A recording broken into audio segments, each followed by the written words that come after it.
सामान्य अध्ययन PYQ IS 2018 Hindi पाठ 30। पहला प्रश्न, एक निम्नलिखित में से कौन सा से नदी तल में बहुत अधिक बालू खनन का के संभावित परिणाम हो सकता है सकते हैं? 1. नदी की लवणता में कमी। 2. भौमजल का प्रदूषण। 3. भौम जल स्तर का नीचे चले जाना। नीचे दिए गए कूट का प्रयोग कर सही उत्तर चुनिए। A. केवल 1। B. केवल 2 और 3। C. केवल 1 और 3। D. 1, 2 और 3। इस प्रश्न का उत्तर है B। अगला प्रश्न, 2. कृषि मृदाओं के संदर्भ में निम्नलिखित कथनों पर विचार कीजिए। 1. मृदा में कार्बनिक पदार्थ का उच्च अंश इसकी जल धारण क्षमता को प्रबल रूप से कम करता है। 2. गंधक चक्र में मृदा की कोई भूमिका नहीं होती है। 3. कुछ समयावधि तक सिंचाई कुछ कृषि भूमियों के लवणीभवन में योगदान कर सकती है। उपर्युक्त कथनों में से कौन सा से सही है? A. केवल 1 और 2। B. केवल 3। C. केवल 1 और 3। D. 1, 2 और 3। इस प्रश्न का उत्तर है B।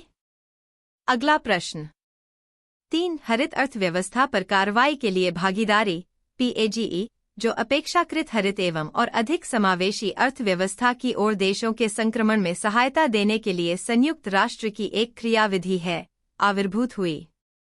A. जोहान्सबर्ग में 2002 के संधारणीय विकास के पृथ्वी शिखर सम्मेलन में। B. रियो डी जेनीरो में 2012 के संधारणीय विकास पर संयुक्त राष्ट्र सम्मेलन में। C.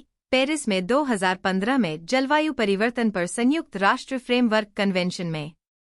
D. नई दिल्ली में 2016 के विश्व संधारणीय विकास शिखर सम्मेलन में। इस प्रश्न का उत्तर है B।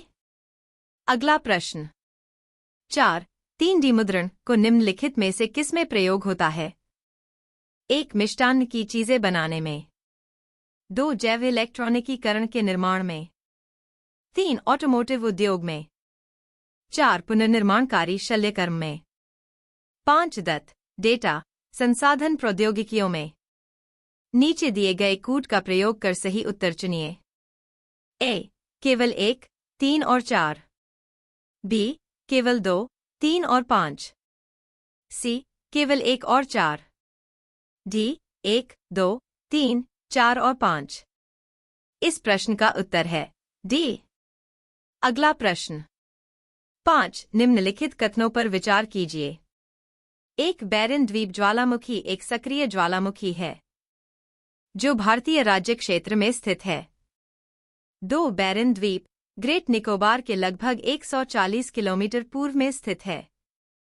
3. पिछली बार बैरन द्वीप ज्वालामुखी में 1991 में उद्गार हुआ था और तब से यह निष्क्रिय बना हुआ है। उपर्युक्त कथनों में से कौन सा से सही है? A. केवल 1। B. 2 और 3। C. केवल 3। D. 1 और 3। इस प्रश्न का उत्तर है A। अगला प्रश्न, 6. प्रोसोपिस जूलीफ्लोरा नामक पादप प्रायः क्यों समाचारों में उल्लिखित होता है? A. इसके सार का व्यापक रूप से प्रसाधन सामग्रियों में उपयोग होता है। B. जिस क्षेत्र में यह उगता है वहां की जैव विविधता को कम करने लगता है। C. इसके सार का उपयोग कीटनाशकों के संश्लेषण में किया जाता है। D. उपर्युक्त में से कोई नहीं। इस प्रश्न का उत्तर है B।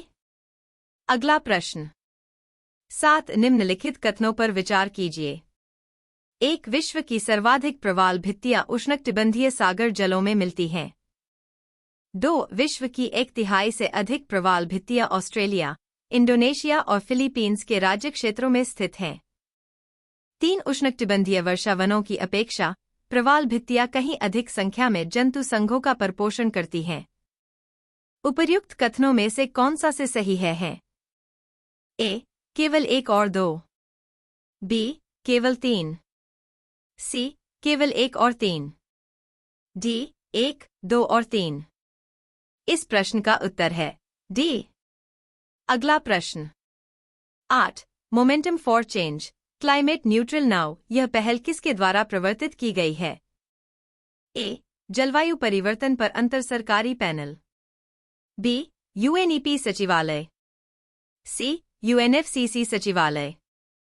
डी. विश्व मौसम विज्ञान संगठन। इस प्रश्न का उत्तर है सी। अगला प्रश्न। 9 भारत में औपनिवेशिक शासन के दौरान शैक्षणिक संस्थाओं के संदर्भ में निम्नलिखित युग्मों पर विचार कीजिए। संस्थान, संस्थापक। बनारस का Sanskrit college, William Jones. Calcutta मदरसा, Warren Hastings. Fort William college, Arthur Wellesley. उपर्युक्त युग्मों में से कौन सा से सही सम्मिलित है? ए. 1 और 2। बी. केवल 2। सी. 1 और 3। डी. केवल 3। इस प्रश्न का उत्तर है बी। अगला प्रश्न। 10 निम्नलिखित युग्मों पर विचार कीजिए। क्षेत्र जो कभी कभी देश समाचारों में उल्लिखित होते हैं। Catalonia, Spain. Crimea, Hungary. Mindanao, Philippines. Oromia, Nigeria. उपर्युक्त युग्मों में से कौन से सही सम्मिलित हैं? ए. 1, 2 और 3। बी. केवल 3 और 4। सी. केवल 1 और 3। डी. केवल 2 और 4। इस प्रश्न का उत्तर है सी।